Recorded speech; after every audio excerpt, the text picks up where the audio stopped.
Hey guys, Carl from Perfect Plays. Today I'm going to be taking a look at Keep the Heroes Out from designer Brueh and his own publishing company, Brueh Games. This is a sort of tower defense, or in this case, dungeon defense game that has a really unique theme that sort of flips everything on its head, where you're actually playing as the monsters, trying to keep those pesky heroes out of your dungeon and stop them from stealing your precious treasure. Disclaimer, I was given a review copy of this game for this video, but I will do everything I can to offer my own honest opinion as always. Let's head down to the table to see exactly how the solo mode in this game plays, and then I'll meet you back up here to let you know what I think. Before we can set up a game of Keep the Heroes Out, either solo or multiplayer, the first thing we're going to need to do is choose a scenario from one of the 20 available scenarios in the box. Now there is in this game a sort of campaign mode called Chronicle mode, and while I haven't actually been playing the Chronicle mode as a campaign, I have been following through the scenarios in that Chronicle mode in the order that they're presented in the book. So I'm going to sort of move on to the next scenario that's in that order in my list. So for this playthrough, we will be playing with this one here, scenario 5, the Bookworm. So to set up the game first, we're going to put out the map and all of the tokens and so on, just as described in this book. But while we're here, I'm going to head and read the flavor text for you, just so you have an idea of what's going on in this scenario. It says, the Bookworm. Sweet bedtime stories are my favorite, especially that one with the giant octopus head monster sleeping on the bottom of the ocean waiting to destroy the world. What a classic. Last week we got a new librarian. He's a very uptight vampire, and get this, he told me I can't borrow anything else before returning the books I borrowed last year. Can you believe this guy? Luckily, I know they're somewhere in the treasury. I hope he doesn't mind missing pages or that one of them is pierced with a dagger. Knowledge can truly save lives, especially if there are no shields handy. All right, so we're going to, again, follow the setup shown here on the book, and then I'll come back and show you the rest of setup. All right, so here the map is all set up just like in the book. The map tiles have all been placed in where they needed to be placed in. You'll see that each room has a chest in it. Those chests were randomly placed based on the number of the chest. So all the ones were shuffled and the 2 ones were placed out. All the 2s were shuffled and these 3 2s were placed out. All the 3s were shuffled and these 4 3s were placed out. And the 4 is the same every time. It's this sort of game over token. It's placed in the treasure room or the vault. And then specifically for this scenario, we have 2 unactivated or inactive teleports here and here.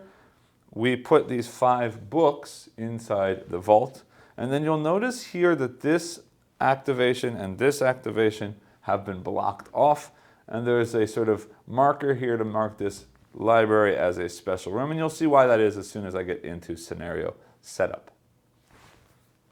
The next thing we need to do is set up the loot deck.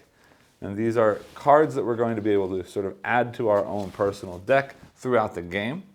Now I will mention that while I won't be using any of the sort of mechanisms from the expansion content, the Guildmaster's Revenge expansion, I have mixed that into my box, which means that some of the cards in my loot deck do come from that expansion, but they don't really change the game in any way. They're just more variety in the cards. So I'm going to leave them in the deck for this gameplay. So I'm going to shuffle these up, and then we're going to place out 5 of them on the table. The next thing we're going to do is prepare the guild deck, which is basically going to be the heroes that will be attacking our dungeon, and that's going to include the wizards, the warriors, the mages, the warriors, the archers, and the rogues, and there are 4 of each of those cards. And then to that deck, we're going to add in the scenario-specific cards. So in this case, these 2 cards from scenario 5 will be mixed into this deck. Everything will be shuffled, and they'll get placed out on the table. And as we place these out on the table, we are going to be placing them on this tile, which is sort of going to remind us how we are going to draw these cards through the game.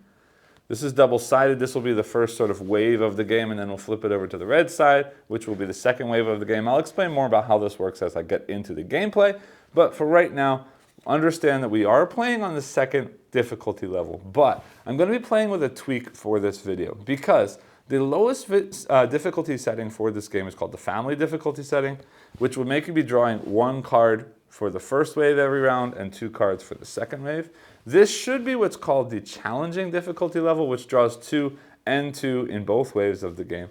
But this is a little bit more of a difficulty step up than I would like from the family difficulty. So the designer of the game actually posted a new difficulty level that sort of sits in between them. That's called sort of the normal difficulty level. And that's what we're going to be playing with this time. So the way that's going to work is, on here, I'm going to place this blue token, and we're going to be drawing one card for the first round. And then after we draw one card, I will flip this over like this to the red side, and we'll draw two. And then I'll flip it back to the blue side, and we'll draw one again, and we'll keep flipping back and forth, red, blue, drawing one, then two, then one, then two in the first wave. And the second wave will act as normally, drawing two each round. But we'll see how that plays out as we get into the game. For now, I'm just going to set this right here and place those cards on top of there like that. And again, I will set this blue token there to remind me that for the first turn, I will only be drawing one card. Next, we're going to place out our supply tokens for the game. And that means for now 5 frog tokens, 5 coin tokens, 5 bone tokens, and 5 trap tokens. And I'll explain how those work when we get into the gameplay. We also have the 5 book tokens, would normally be there, but they're in this room for our specific scenario. In addition to those tokens, the game also comes with these hearts. But for this scenario, and based on the character that I'll show you that I'm playing with in just a second, nobody has more than 1 hit point, so we won't be using these hearts for this playthrough. I'm then also going to place out all of the heroes in preparation to use during gameplay. Now the base game comes with these tokens that look like this. They're colored on one side and black and white on the other side. And these are absolutely functional and work very well in the game. But in the expansion, it comes with wooden meeple versions of all of those characters, and I think these will show up a little bit better on camera, so I'm going to be using the wooden versions rather than the tokens. So there they are all right here, and you'll see that just like the regular tokens, there are 5 of each of those as well. One more thing I do want to add out onto the table are the rest of the portal tokens. I'll just stick those over here. You saw that 2 of those are already inactive on the board, but there are cards that will allow us to add more of them, so we should put those out as well. And now finally, the last thing for me to do is set up my character or my group of monsters. I did select randomly for this gameplay, and I randomly chose to play with the Imps for this game. And I'll explain how everything works later, but the Imps you should see start with 4 meeples on the board. They also have a maximum of 4 meeples, so all 4 of their meeples will be on the board to start. They each have 1 hit point, as I mentioned before, so we won't need those hearts to track health. And they start with 10 cards in their deck. They've also got a special ability of movement. You'll see that this little finger pointing thing is an activation action, and we'll do a lot of that during the game. And every sort of group of monsters has their own unique special ability, and for the Imps, it just means that they get to move around more. And you'll see how that works as we get into play. So I'm going to set my character card down here, and then we'll take the 10 cards that are specific for that character group, give those a shuffle, and we will draw 5 of those for our starting hand.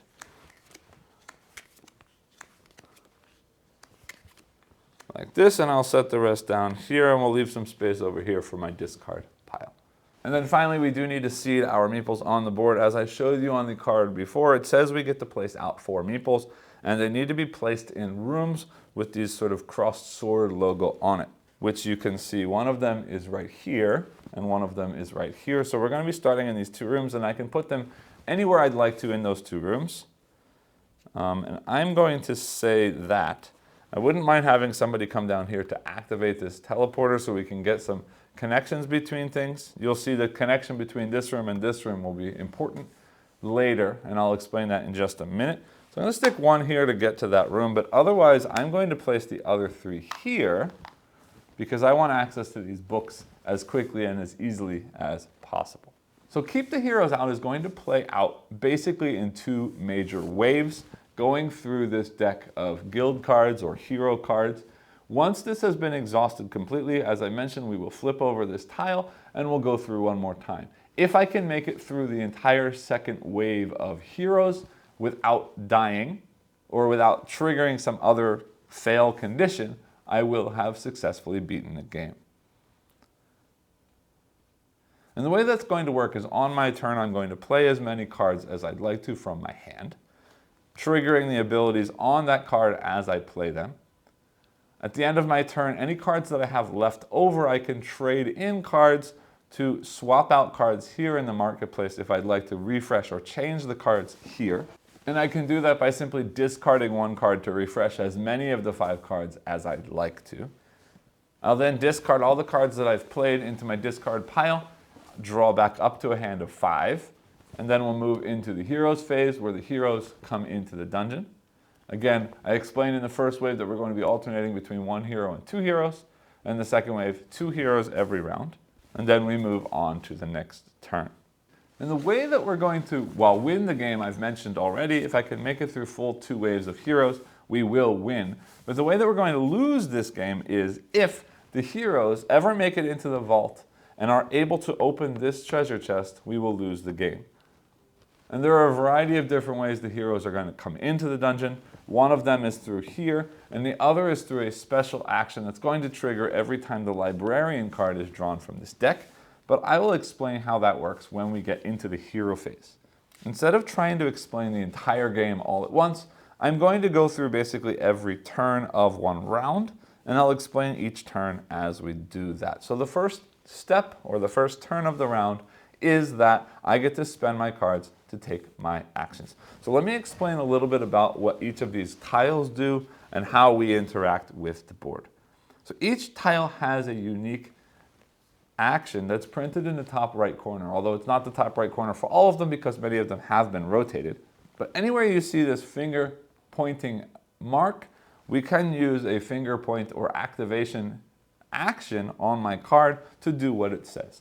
So any of them that show a single picture like this is simply going to be adding 1 resource to that room. So this would add 1 book, this would add 1 coin, this would add 1 bone, and this down here would add 1 trap. And those first 3 resources, sorry, I missed the frog as well. The frog is also here. So those first 4 resources, books, frogs, coins, and bones, are going to be the things that we're spending to get these cards down here in the marketplace to add them to our deck and make our character more powerful.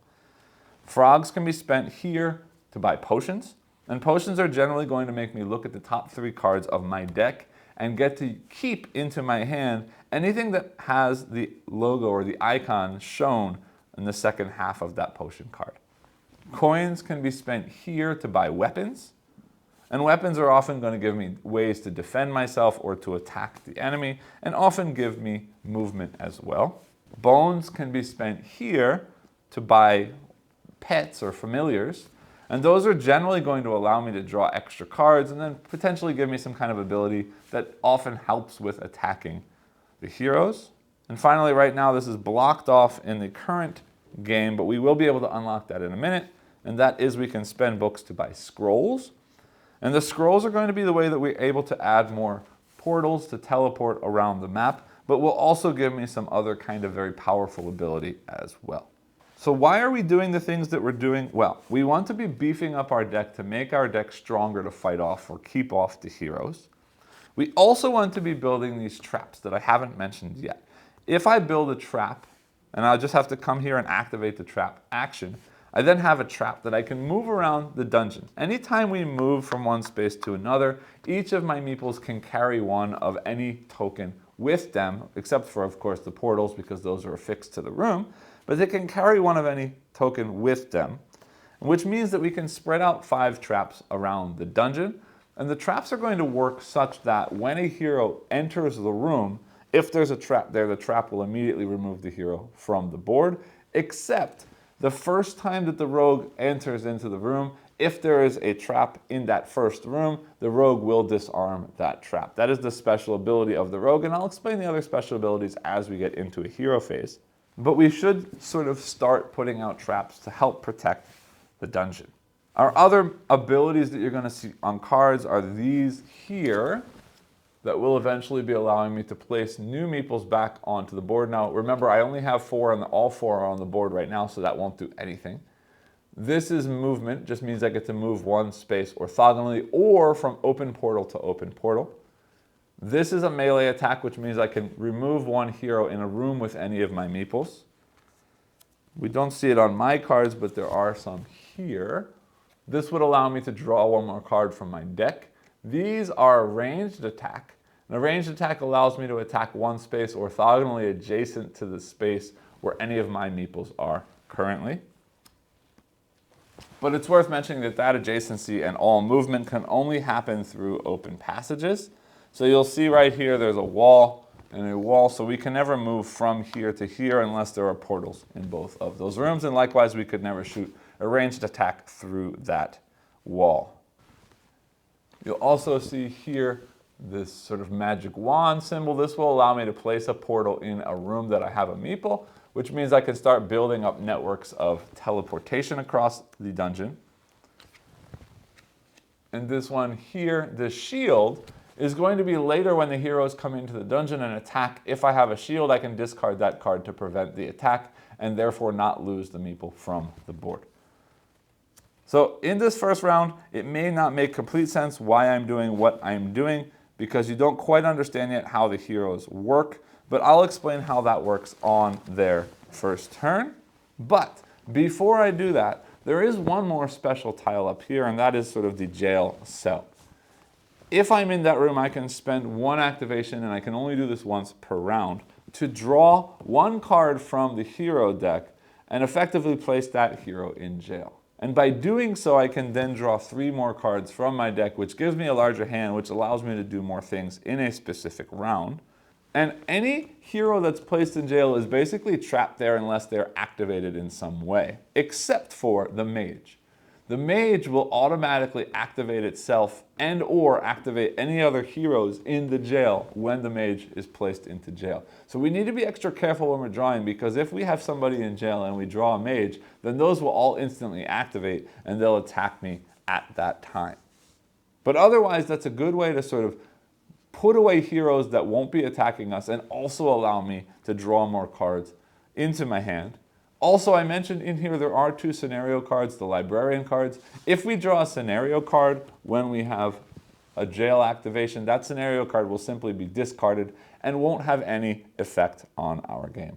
One more last thing that I should mention before I get into the play is that this scenario, of course, as a scenario, has unique scenario rules as well.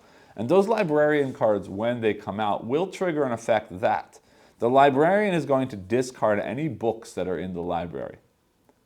Remembering, we're supposed to be returning our late library books.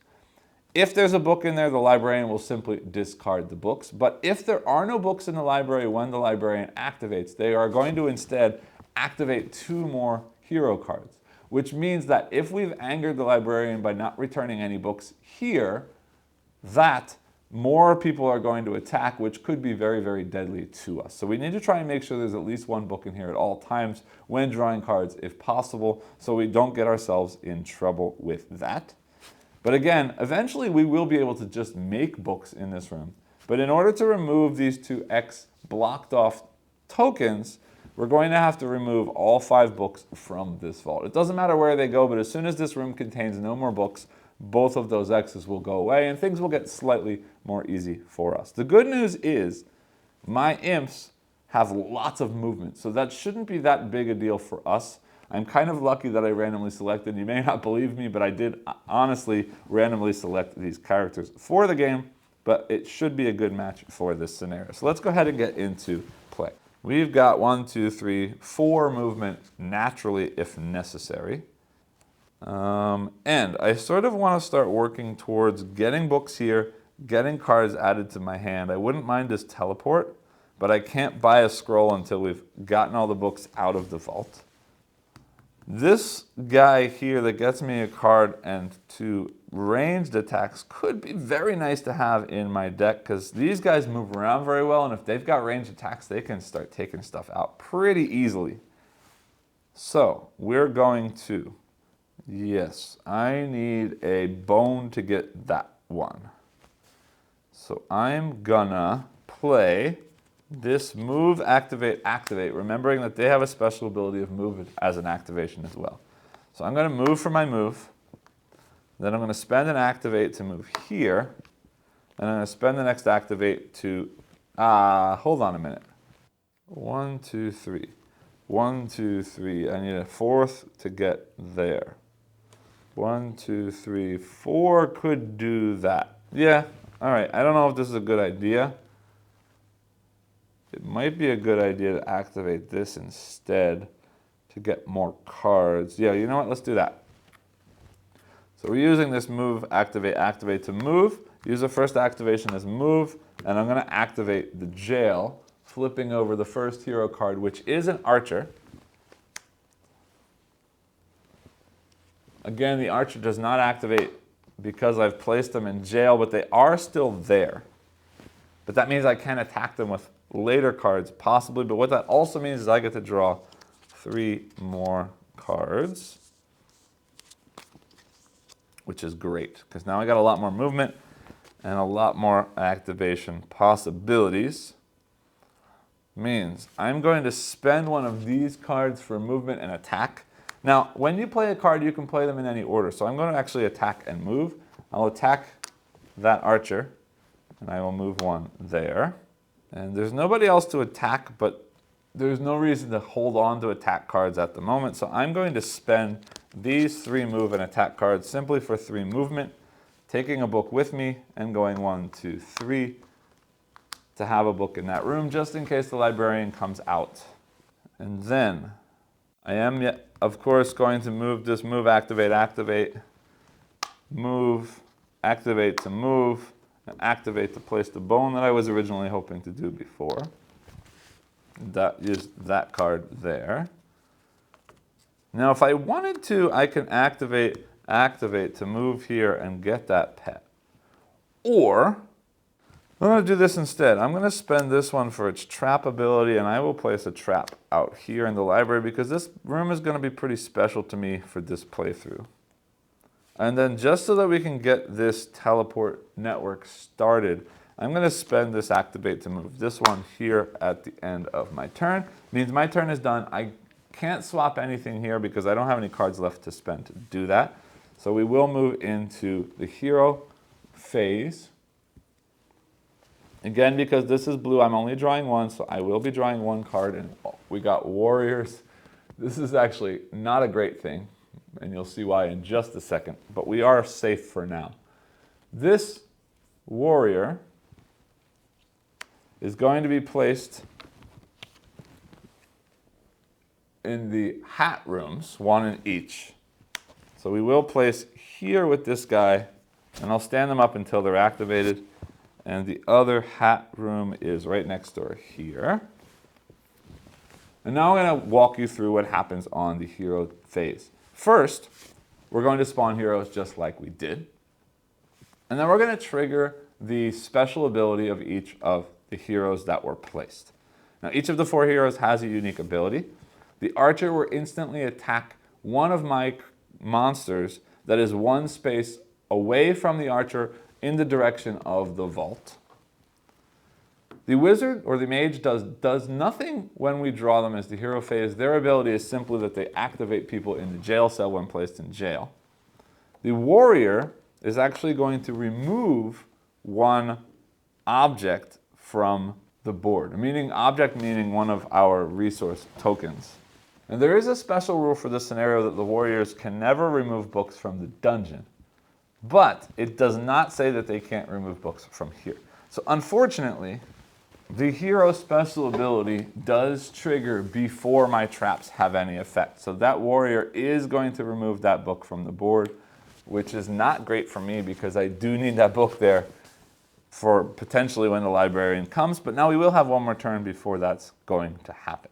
And then this warrior, there's nothing here for them to remove from the board, so they're not going to do that. The next thing is we're going to check to see if there are any traps in the room. There is a trap here, so that trap gets removed, but that warrior also gets killed by the trap.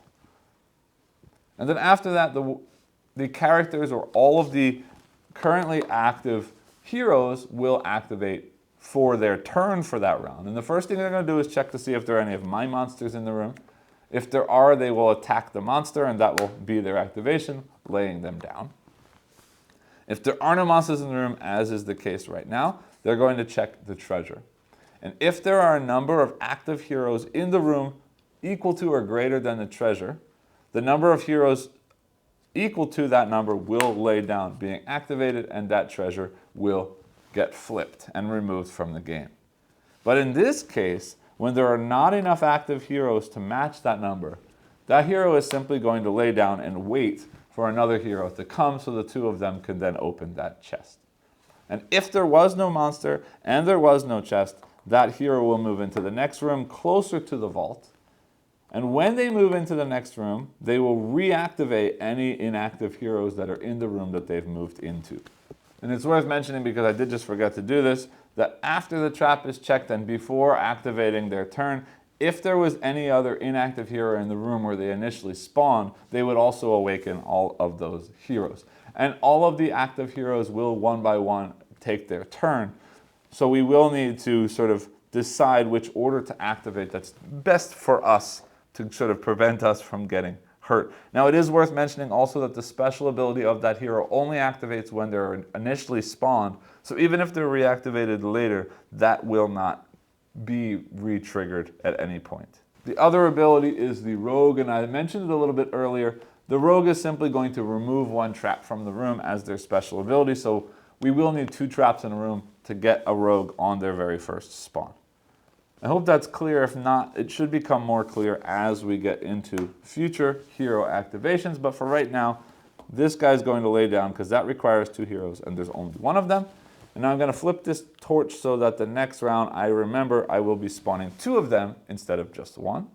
I also did just realize that before the hero's turn, I should have drawn back up to 5 cards, because there is the possibility that in the future I will have a defensive card that I could have used to prevent an attack moving forward. So that's 1, 2, 3, 4, 5. And now we move into the next round. All right, so I need to get more books here. And I need to get rid of this guy if possible. We've got lots of options. I kind of want to get him here to get that pet.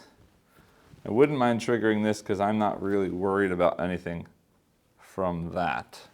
So I'm going to use a move activate to move this guy here and spend that bone to take this pet and place that into my discard pile. We do then re-get another one. We get another potion. I still have one more activation from that card that I played, so I will activate the cells. And that's a problem. We've got the wizard coming out in the cell. So we're placing one wizard there, which does activate. There is no trap there, so unfortunately he is going to kill that imp, but that is the end of his activation. But that also does mean then we get 3 new cards, which is great. 1, 2, and 3. Because I do have now the ability to respawn. So that's not a big deal.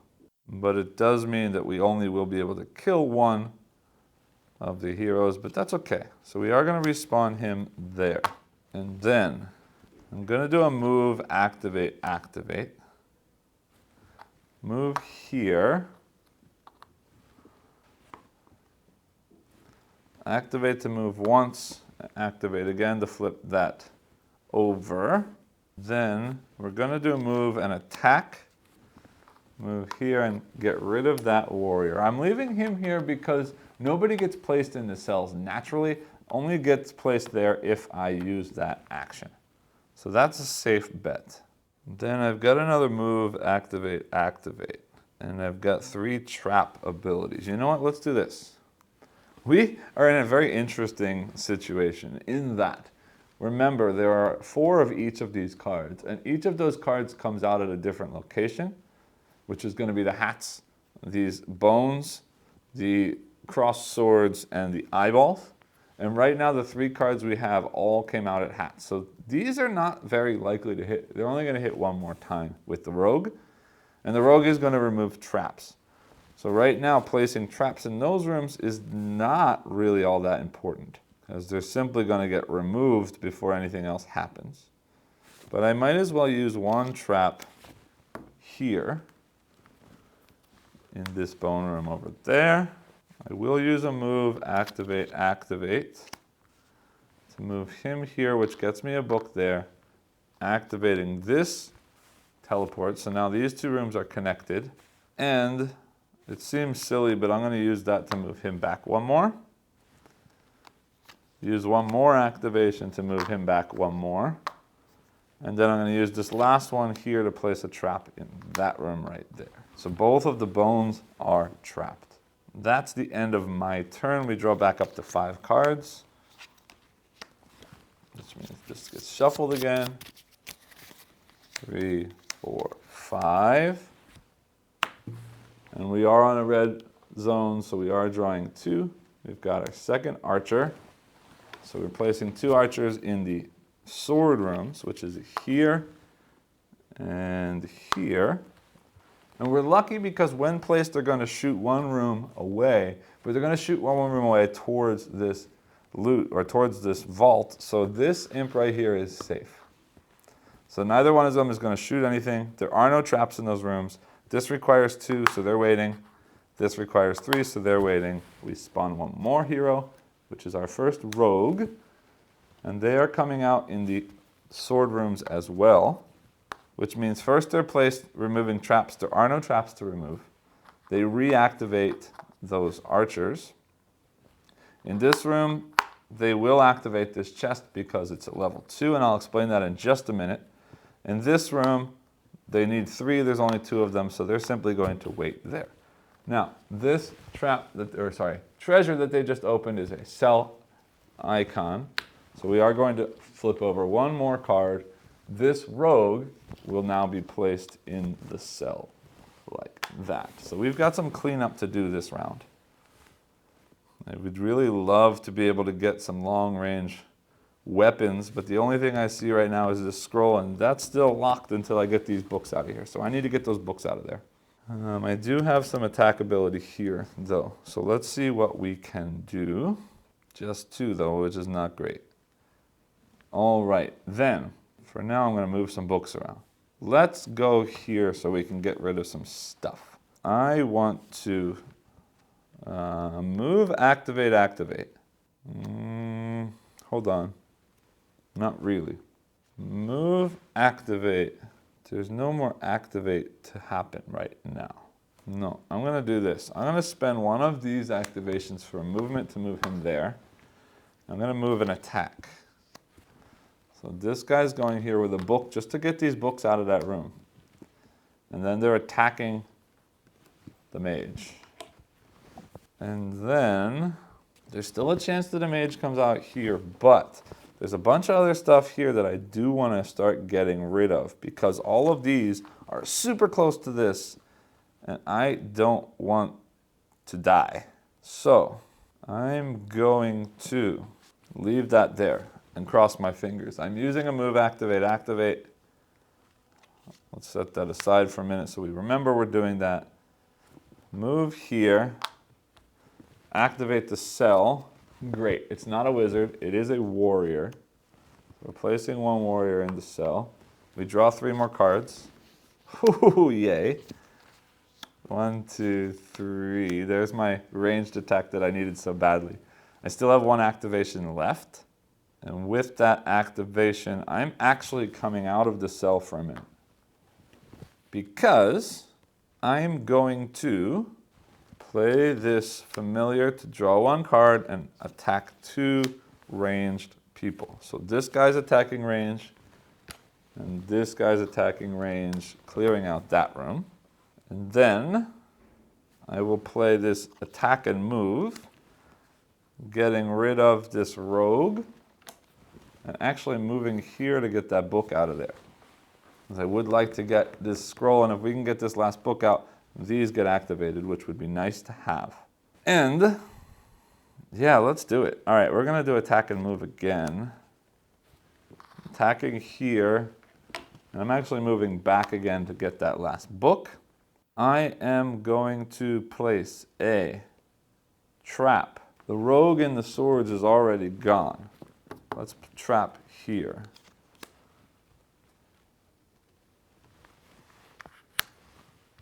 Then, move, activate. We're going to take this book for a move, which gets rid of those 2 X's, yay. No, I don't think that happens yet. I'm not quite sure, but the sentence that says when there are no books in a dungeon, also discard both blacklist event tokens seems to happen when the librarian is activated, and the librarian is not activated yet. So we can't do that yet, which means I'm retroactively not activating that trap. We'll say this. Move, activate, activate was move here. I'm going to activate this for a trap. And I'm going to use my next activation to go here. Yes. Because then I can use the trap here instead, which I like. And I'm actually going to use this last card to refresh the market because I don't really care about this potion for movement. And I don't really care about this potion for placement. So let's see what else we get. Do I care about defense and everybody move? No. Let's refresh those 3 cards. Everybody attack, that's better. All right, not great, but not bad. Then we draw 5 cards back out again. I forgot to flip this back to blue last round, and we are only drawing 1 card this time. 3, 4, and 5 like that. And we're drawing 1 bad guy, which is another rogue in the eyeball rooms, which means here and here. That one does nothing. This one, unfortunately, does activate this trap, which says -1 card. Sorry, not trap, treasure. So we are losing 1 card. I think I'm going to lose one of the attack cards. These are super helpful. I don't really want to get rid of a move into activation, because I'd like to get rid of, let's see, 1, 2, 3. There's only 4 people out. Yeah, all right, let's get rid of one of the attack cards. All right, and that is that for this round. Okay, then I'm not going to activate this because I want the librarian to come out so I can activate those again. And if the librarian comes out here, it simply gets discarded and wasted. So we're going to do our best not to activate the Selpha right now. Then I want to put myself in a position that I can shoot some people, but I can't right now. I'm going to do a move, activate, activate. I might go for that defense card. All right, so move, activate goes there, and the last activate is this coin. Now I am going to use the plus card and 2 ranged. My 2 ranged is going to get rid of those 2 rogues, because I didn't mention it before, but I should have. If at any point you need to place out a hero and there are no heroes left of that type, then all of the heroes on the map will instantly reactivate, and that's a big problem. Good. Oh, and I got another attack back, so that's great. I'm going to play move, activate, activate to do this. Move here, buy this weapon, which gets a new card out, and then move back here. And then we're going to do a move attack to get rid of him, and another move attack to get rid of him. Sorry, this should have been red. We should get 2 cards this round, and let's cross our fingers for a librarian coming out. There's our final rogue coming out here in these 2 hat areas. No traps for them to remove. This guy gets killed. This one lays down because they need 2 for that chest. Second card comes out. That's all of the hats, so we're safe anyway. Next is a wizard coming out in the sword rooms here and here, but there are traps in both of those. Those traps go away, but then so do the wizards, like that. And again, I forgot to draw my 5 cards, but that's okay. 1, 2, 3, 4, and 5. This goes to blue again. We still don't see our librarian, and I really don't want to pull him out into the jail cell. So we're just going to do some preppy kind of stuff, and I will refresh some of that because I don't need it. And I don't know about this attack and frog because I'm not buying a lot of potions either. So let's save one card at the end. All right, then I want to put out some traps. Let's say move, activate, activate. Move, activate, activate does this. He's going to activate here to build a trap. Then move, and then use the last activation to go there. Yes. And then use this attack and move to get rid of that rogue and move here. And then place a trap there. It's meaningless right now, but it's not a bad thing to have it. Placing another trap in here.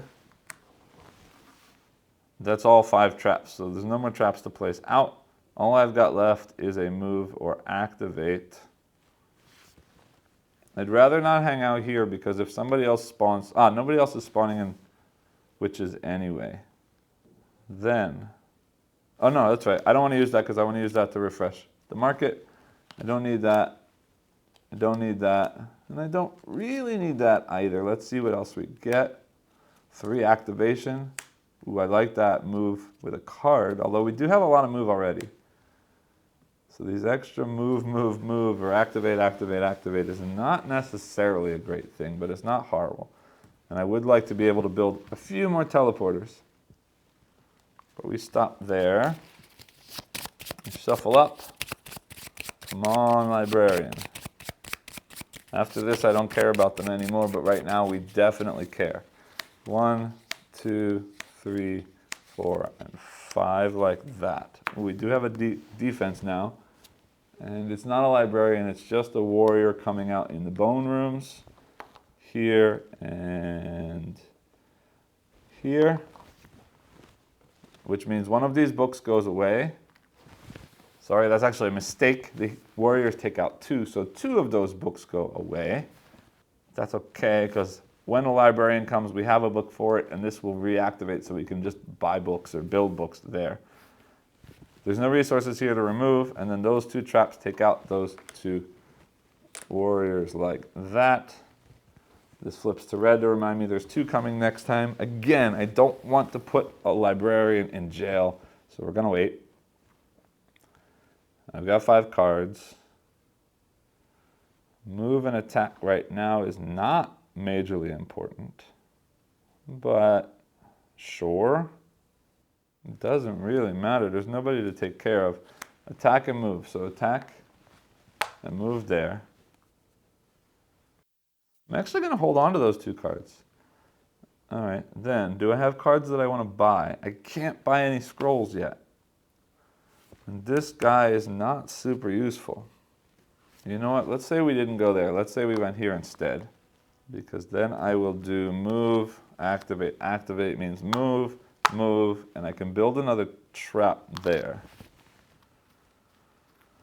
Because then I'll use a move and attack without the attack simply to put a trap in that room like that. And I'm actually going to hold on to these 2 cards for next round. And then 3, 4, and 5, and we spawn twice. Come on. Yay. All right, there's our librarian. So that book gets discarded. And these both go away. And now I cross my fingers that we don't draw the second librarian, because if we do, there's no more books in here, and that could be bad. And we draw our wizard in the bone rooms. So wizard comes here, and wizard comes here. There are no traps. They don't have special abilities. They can't activate the chests on their own, so that's that. This flips back to blue, and it's my turn.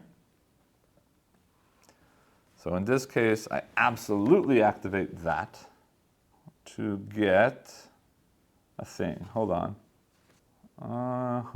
Okay, I need to move, activate, activate. Means move there, activate the cell, which is an archer. Yay. Which draws me 3 more cards. 1, 2, and 3.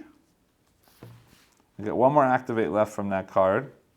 And to do that, I want to, nothing.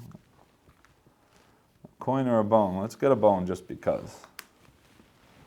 All right, then I'm going to play this monster to get 1 more card and 2 ranged attacks, which is going to be him shooting this one and him shooting this one, like that. And then we will move an attack, like that. I'm going to use the other move and attack as its spawn property to put this guy here. Then I'm going to move, activate, activate. Move, 1 activate to go here as a move, and 1 more activate to make a book. Then I'm activating again to make another book. I will activate again to move that book here. And I'm going to activate finally 1 more time to spend that to buy the scroll with the archery.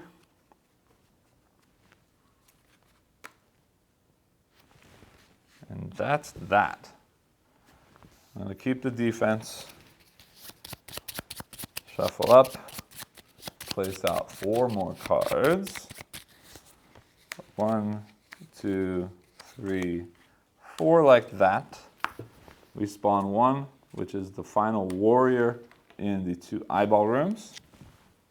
1, and where's the other eyeball room? Down here, which means this one he's getting rid of that bone that we made, but that was a sort of random action anyway. This trap takes him out. This guy is unfortunately attacking him, but I do have the defense card, so I'm spending my defense to block. They are safe. We flip this back to red, so next time is 2. And it's my turn with 4 cards. I don't really like any of these cards except maybe the long range one, but right now that's not that great. I will absolutely do this activation up here. And to do that, the only one I have is this move, activate, activate, so we're going to do that. Activate that one first. So we look at, we get a librarian, so nothing happens. We draw 3 more cards. 1, 2, and 3. Still no teleport. That's not the best thing. Then we will do a move and attack. Oh wait, hold on. I still have the 2, no, 1 move and 1 activate from there. So I'm going to do 1 move and 1 activate, like that. And then a move and attack to come back here and take care of him. And then I might as well do move, activate, activate. Hold on, let me put people in places that make sense before I do anything else. How many I got 2 traps left to place out. I could place 1 there, and there, I might as well. Okay, so I'll put a trap there. No, yeah, they're both right next to the vault. Anyway, move, activate, activate. All right, so we're going to do a move, activate, activate. Spending this book to take this scroll.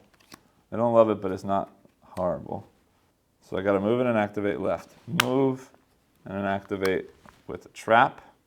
And then I'll use the last 2 cards for 2 moves, moving this guy here and here like that. And I'm going to hold on to that. It's not ideal, but it's not a problem. We draw back up to 5 like that. And we're spawning 2, which is a wizard, in the eyeball rooms. Here and here. And this one is unfortunately going to take out that imp. This one, there's nothing here, he moves on. There's a trap there, they're gone. And the second is our final one of the first wave. 2 archers in bones, here and here. This one's just waiting because it needs 2. This one gets taken out. Ah, no. They're going to shoot once towards the vault, which is this way. He gets taken out. And then the trap takes out that archer. And that's the end of the first wave. So from now on, we will always be spawning twice. I'm going to go ahead and shuffle all of those back up, and we'll start the second wave. All right, and just like that, we are ready to move on. Then I need to get these guys back out. I am going to spawn one here. Now, traps mean good things everywhere at this point, so I'd like to have a trap there. I wouldn't mind a second book there in case a warrior comes before the librarian. I'd like to place out a thing. I'd like to activate this because why not?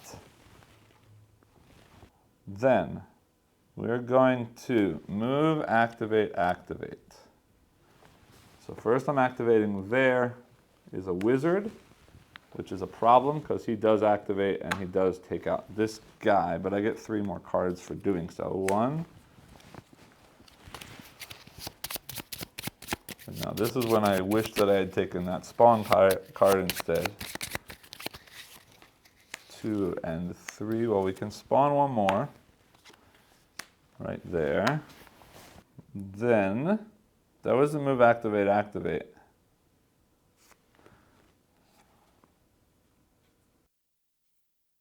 Huh? What is this? I think I missed it. Oh no, that was the spawn that I just did. Sorry, let me undo that and reshuffle the cards. Sorry. But, still stands, the first thing I did was a move, activate, activate, and all I did was activate. So I still have a move and an activate. Means I'm going to move here, and then I'm going to move one more time here. Yes. And then, why not? I'm going to build a teleporter right there. And I need to move somebody. Yeah, I'm going to waste one of these just to get a movement. And then we're going to use this to draw one more card. And I'm going to shoot from this guy to hit him and from here to hit him. And then I'm going to leave a trap in this room over here with this guy. And then I'm doing move, activate, activate, which will move him here, activating to get one more book. And I'm going to use the last activate to move there. And I could swap out these cards. I don't like any of those cards. Yeah, let's just do that. I'm going to do a full refresh over here. Lots of melee. Ooh, I like that. Card and defense or card and attack. Yeah, I might aim for that familiar. That's the end of the round. I draw 5 cards. 1, 2, 3, 4, 5. And now we cross our fingers that nothing seriously bad happens. We get a rogue in the eyeball rooms. Just here. And here, which does activate him and gets rid of that, which is not good. They both lay down though because that requires 3. This one, nothing happens, but there's no trap to remove. She moves here, there's still no trap to remove. Ah, sorry, she doesn't remove again. Only the first place that they end up is a remove. So there, nothing happens. There's nothing for them to stay there. They move here. The trap does take them out there. Because they only disarm when they summon, not when they move. And then the second spawn is another rogue, great. In the bone rooms, here and over here. That one lays down because there's nothing there, and this guy gets kicked out. All right, so let's do some damage control. I don't like that I'm gonna have to use my spawns to take care of things, it looks like. Well, I'm gonna do move, activate, activate again. And I realized last round, those cards that I'm playing shouldn't have been in the discard to shuffle back in. It's a small change, but I should be playing the cards and then discarding at the end of the round. But that move, activate, activate, the first activate is here. A warrior goes to jail. I draw 3 more cards. 1, 2, and again, this is a played card, so it doesn't get shuffled back now. And 3, like that. Still no more real attack. But I still have the second activate and move from there. So, move there. And second activate is nothing, but I wouldn't mind that familiar. So let's get a bone. Now that's played. Now I want to summon for sure. And then activate, activate, activate. Means activate, activate. Might as well get a frog. I don't know that I'm going to use it, but activate. Because then I'm going to use this one that everybody attacks in their own room. So that removes him, and that removes him like that. Because now I've got to move an attack, which means that one's gone. And this guy moves here. Because then I can activate to get that familiar that I was looking at. And that gets replaced. I might as well leave a trap in this room. And then I'm going to attack and move. Attack and move. Where should I move? Let's just go back up here. And that's my turn. So now these get discarded. And then 1, 2, 3, 4, 5 like that. We draw 2. Is the librarian. Those books go away. And an archer in the bone rooms, which is there and there. He gets to take, hold on. First they shoot towards the vault, he's gone.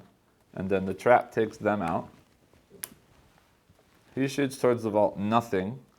But unfortunately, he gets taken out. And that was my 2 draws, so we're done. I need to spawn lots of stuff. So I'm going to spawn here. Oops, hold on. Again, played. There. Then, actually I'm spawning here because I'm going to use this teleport to place a portal there. Because if that's spawn and that's a trap room, I can start moving traps around really nicely like that. Then, I want to do this move. Oops, that doesn't go there. There. Move, activate, activate. I'm going to start with the activate here to pull one of these, which is a warrior in the jail, which gets me 3 cards. 1, 2, 3. No attack, which is not great. Then I still have a move and activate from there. So I'm going to move that one there and that one there. And then I will place a trap there. And I'm going to use this activate just to get that guy there, because I'm going to use this to draw a card and shoot twice. Means those guys are gone. I'm going to keep this as a defensive card for later. So I've got move, activate, activate, move, activate, activate. So one of those I will play to move, activate to move, and place one more trap. And let's do that again. No. But yeah, that's fine. One more move, activate, activate to make a trap, move there, and then make a book. Cool. All right, then we place out up to 5 cards again. These get discarded. And we spawn twice. Archers in the sword rooms. Here and here. Which means this one's going to shoot this guy. But then they both get taken out by traps. And then another archer in the hat rooms. Great. Oh no, I'm lucky. Because they're both shooting this way. Nothing and nothing, and the traps take those both out as well. Cool. All right, that's not bad. Except that I have no people left. You know what? Hold on a minute. I'm undoing that. I'm going to use that defensive card and drawing a card when I play that. That blocked that one from getting hit. All right, good. Then, I can spawn both of the others, and there's nothing out on the board. Really, all I want to do is set up some traps and maybe trap someone in the jail again. Yeah, let's do that. We're gonna spawn both of them. Oops, not there again. Here. And we'll spawn there and there. How are we doing for swords? Just 2. So there's still 2 swords, but one of them's a rogue. Then,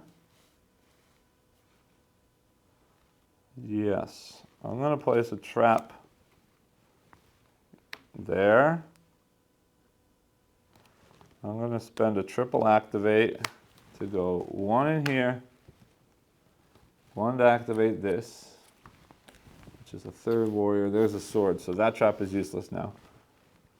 Warrior goes there. I draw 3 cards. 1, 2, 3, and with my final activate from there, I will make a trap there. We'll move it though. All right, so I do want to make sure that there's one more book in here in case a warrior comes out. No, warrior hat's already out. Never mind, we're safe. There's no warrior coming here. There's no way for a warrior to activate here. There's nowhere for this book to go except for the librarian, so we're safe. Okay, then I just need to think about taking care of business, so to speak. I might as well put a teleporter down because I don't need this ranged attack at all. We're going to put one in this room so both of my spawn rooms can teleport. I'll save the shield, and I might as well fight off that guy. Fight and move. Who wants to move? Nobody, really. Yeah. All right, I might as well move here just because I can get resources for stuff. I'm going to spend this last card as a refresh. The only thing I like here, really, is maybe this attack, maybe this there. More movement. Ooh, that's nice. I like this teleport defense attack. I don't have that many cards left coming though, so I'm not real worried. These all get discarded. We draw back to 5, 3, 4, and 5 like that. We spawn twice. Rogues in the sword rooms, which are there and there, which means both of those traps are gone, which I knew was coming. And he's going to block that card like that. She's laying down because there's a 3 there, and we spawn one more time, which is another wizard in the bone rooms here and here.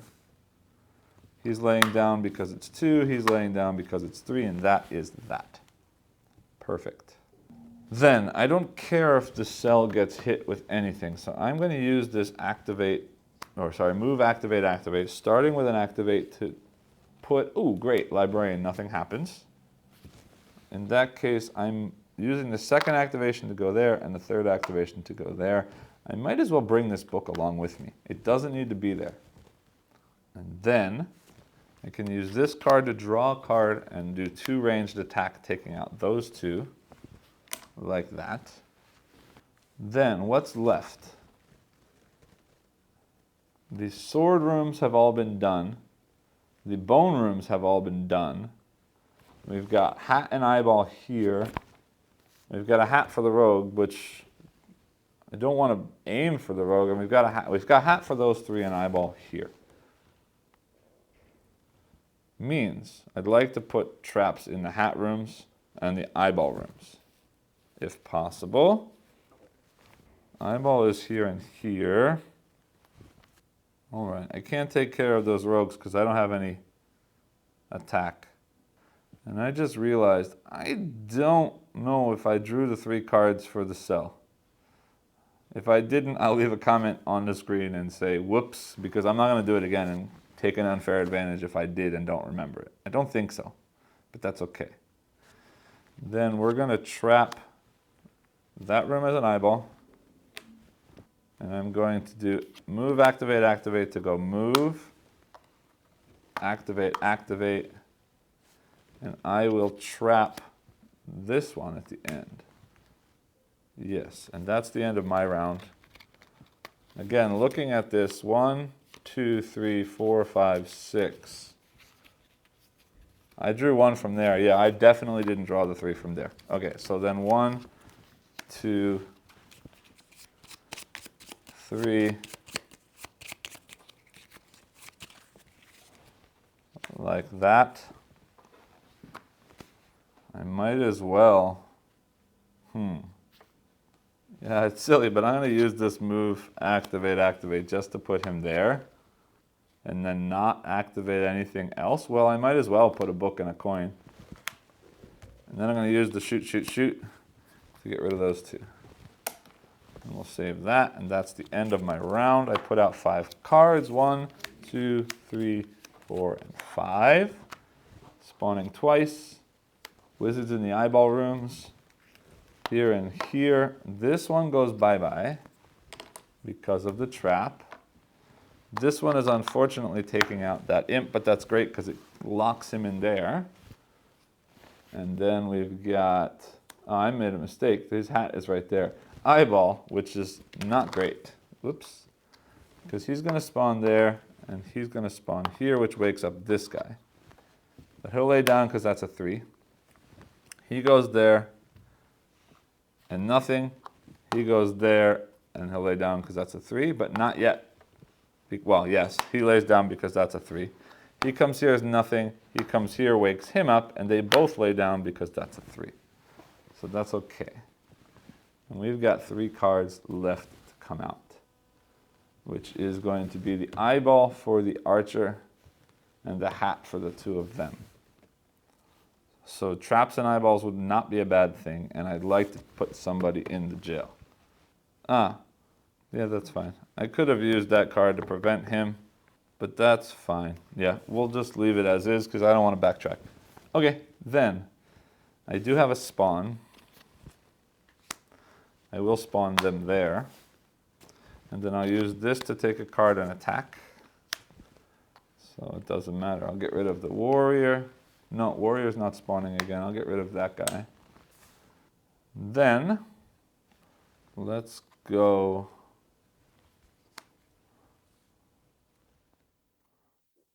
Yeah, whatever. Move and attack. Move and attack. And then we're going to do the 3 activation, which is going to be 1, 2, and 3 is activate. This, which, great, is the wizard. Which means the wizard is taking out that imp. But that does get me 3 more cards. 1, 2, and 3 like that. So I will use that to place another imp. Use that to attack and move. There. What's left? Eyeball here and hat here. Means hat is useless because she's just going to untrap the trap. But that's okay because if there's 2 of them there, that'll be nice. All right, so let's do this. 1 trap and eyeball over here.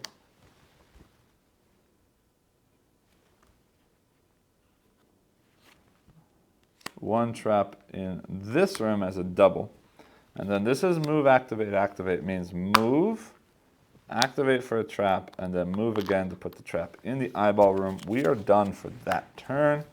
We put out 5 more cards. 1, 2, 3, 4, 5. We're spawning the last 2 cards. If we survive, we win. Archers in the eyeball rooms. Here and here. Shoots there, nothing happens. Shoots there, nothing happens. This trap takes out this archer. And this trap takes out this archer like that. Last one is rogues in hat rooms. Here and here. That trap gets taken away by the rogue, but the second trap takes out the rogue. This one's left, which takes this guy out. But that is the end of the game. We've successfully survived 2 waves of enemies, and we have successfully cleared scenario 5, the Bookworm. At this point, I do like to show off the components. And I'm going to say, before I start showing you anything individually, these components are wonderful. But it's the components themselves that got me into Brueh games in the first place, because the artwork on all of their games, this sort of cartoonish, illustrative quality, but that also has real good depth and just detail and shading, and everything just looks great in the art style, but then also the sort of attention to detail that's put into these wooden components. The meeples in these games, you saw it before in my 100 yokai video. and now you see it again here. These pieces are wonderful. Not just the unique shapes that really do show very unique characteristics to each of the pieces, but then also the use of a single color of printing on the meeple that pulls out huge amounts of character. So let's start here just because they're within reach.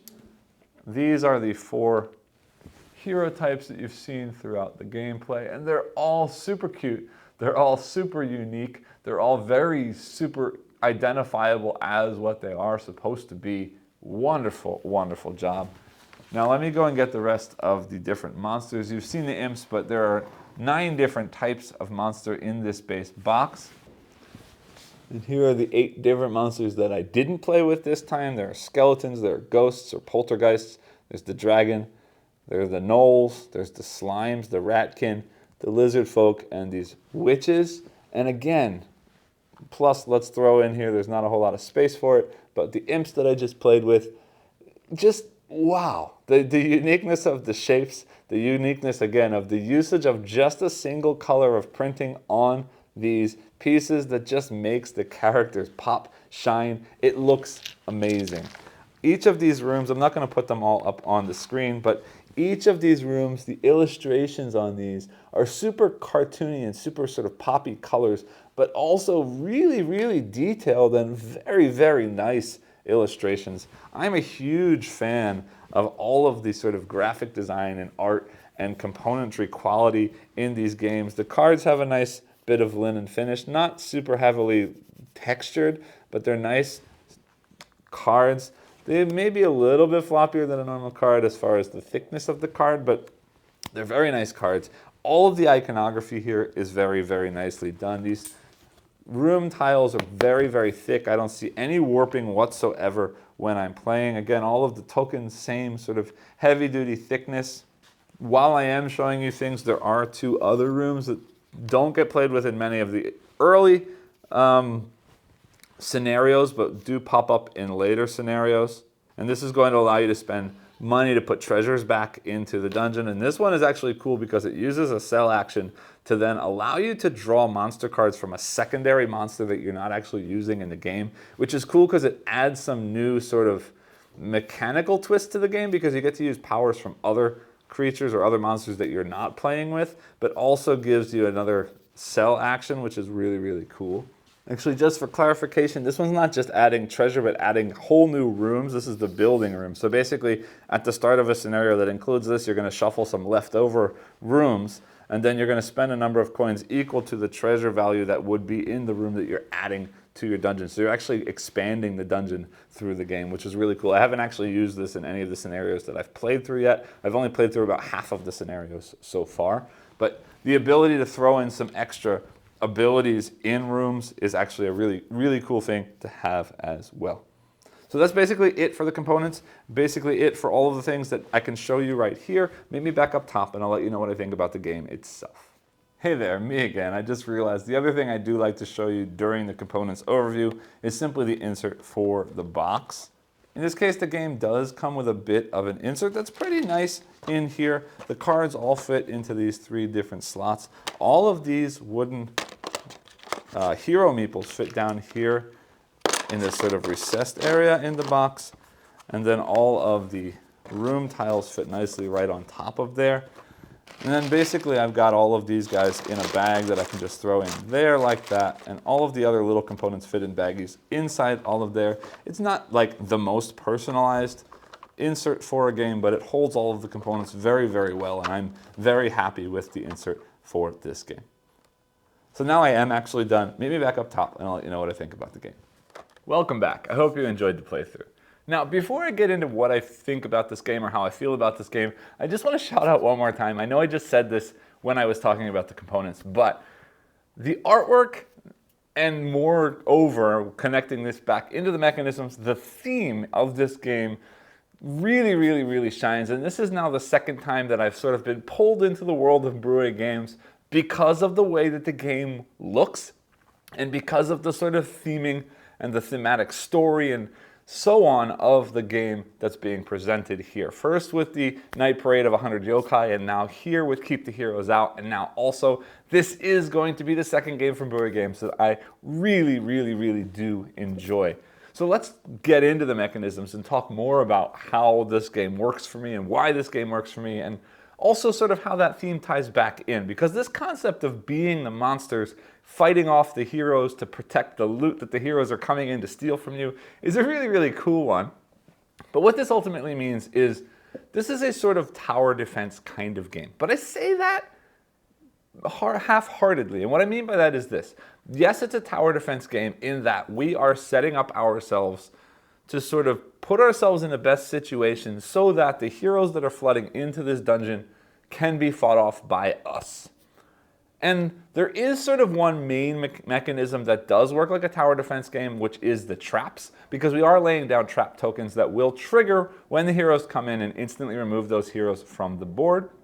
But there's also another level here that's more of a sort of putting out fires kind of co-op a la Pandemic, in that the only main preparation that actually physically attacks the heroes when they come in is the traps. There's no other kind of weapons or emplacements or anything else that we're putting in before they come in. So a large part of the mechanisms of the game are dealing with the mess once it's already happened, right? The heroes have come, and now I've got to do my best to get rid of them before the next wave of heroes comes in. So there is this idea of traveling around the map, removing stuff from the map before the next big explosion happens. And also, somewhat similar to Pandemic, is the idea that if there's stuff in a room already, when other stuff gets added, it sort of explodes and it expands out and makes the situation even worse.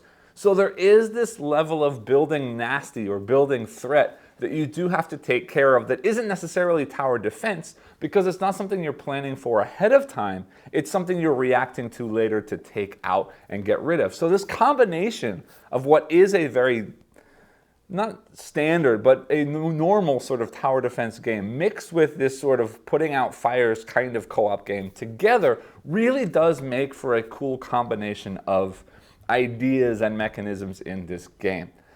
But everything then ties in thematically to make it even better, because there's a ton of variability and flavor and theme in this game. And the first big one, obviously, is the different kinds of monsters that are in this game. Every monster has a different starting hand of cards. Every monster also has a different sort of special activation. You saw in my game playing with the Imps, that special activation was simply allowing me to have more movement. They're running around the board doing stuff like crazy. So looking at the other monsters in the game, the gnolls, there are a bunch of them, and their special is melee. They can just run around taking things out. The lizard folk are pretty much the same, except they've got ranged attacks, so they hide out a little bit more and shoot things from far away. We've got the dragon that only has one meeple out on the board, but it's got multiple hit points and it's got really strong attacks, so it can sort of hide out and just protect, and fight off lots of monsters. We've got the skeletons that are basically just pulling bones out of their body and using those bones to recruit the pets or the familiars, because they get free bones as their activation wherever they are. We've got the poltergeists, which are able to walk through walls. We've got the slimes that are basically just drawing more and more cards, so you really got to pay attention to getting your deck built the way that you want it to. We've got the witches, which only have 2 meeples, and they've got double health, which means they last a little bit longer, but also they have the ability to build portals everywhere, so they're teleporting all over the place, and their ability to get around and get things done is really good. There's also the ratkin, which basically just have a ton of units and can place extra units wherever they are, just swarming the board. There's just a lot of variety and flavor in these characters. And then on top of that, you've also got the 4 different heroes, right? You've got the rogue, who's going to come in and basically mess up the tower defense thing, getting rid of traps. You've got the warrior, who's going to come in and remove resources, which sort of messes up one more mechanism in the game that I haven't talked about yet. And that is the sort of deck building aspect of this game. Because not only are you fighting off the heroes, not only are you prepping for the heroes by placing out traps, you're also prepping for the heroes by recruiting familiars, by getting these magic scrolls, by finding or buying weapons. and also by creating these potions that let you dig through your deck for other things. So you're crafting these decks that help get rid of the heroes in such a way that they complement the sort of natural ability of your monster group that you've chosen for that game.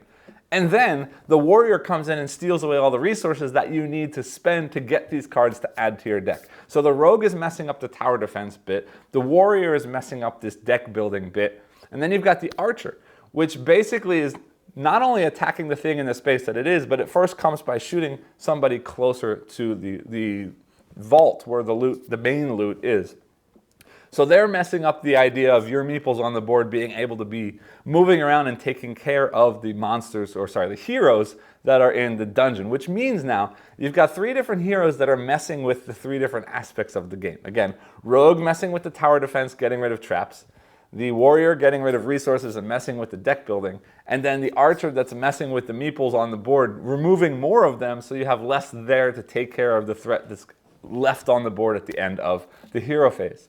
And then the wizard just messes things up completely because you've got that other action which really does make an extra layer and an extra interesting bit to the game, is that I can go to the jail and I can jail a hero, giving myself more stuff to do that round. But if the wizard is the one that accidentally gets jailed, well, guess what? He wakes up and everybody else that's in the jail also wakes up, and now we've got a problem on our hands.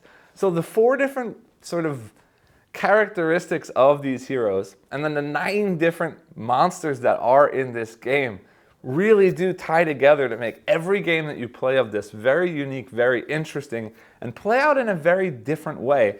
Plus, it really makes that theme of monsters beating off heroes or holding off the heroes really, really, really come through. And if that was all this game had, I'd be thrilled, because that's great gameplay already.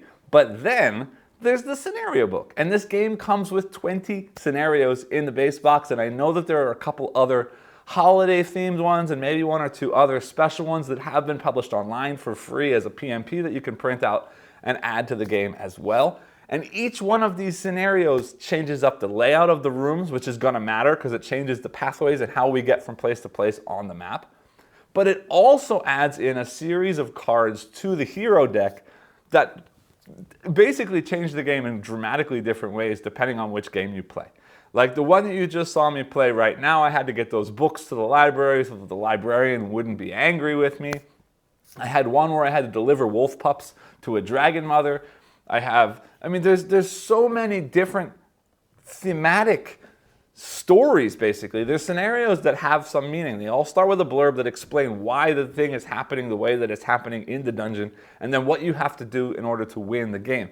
And it often introduces new win sort of goals that you need to achieve in order to win the game, or it'll introduce different ways that you can lose the game if something happens that you weren't prepared for. And every time I've played this game now, I've played this game I guess 10 or 11 times, and every time I've played with a different scenario, and it feels like a completely different game every time. Yes, the core mechanisms are the same.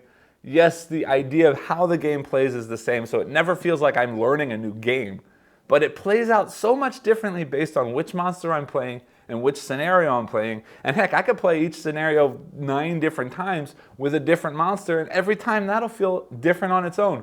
So there's just so much stuff here in this box to be played through, and it is just so much fun with the way it looks. Really pulls you into the theme, really pulls you into the game, and it just feels so fulfilling and exciting every time I play this game.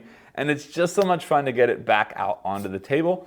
There's also that sort of campaign mode that I mentioned a little bit when I was playing the game that has basically 4 scenarios that you play in a certain order. And at the end of them, if you do manage to win that 4th game, you unlock some kind of special ability. Now, most of those special abilities are sort of aimed at the multiplayer game, so they're not very useful in solo mode. But on BGG, the designer of the game has also posted a sort of solo variant to that as well that gives you these sort of skill points that you can allocate in different ways to help out in different ways with the solo mode if you decide to play that campaign mode as solo. So I cannot recommend this game highly enough. I've heard some rumblings of some expansion content coming later that might have some sort of boss monsters in it, which makes me even more excited for this game.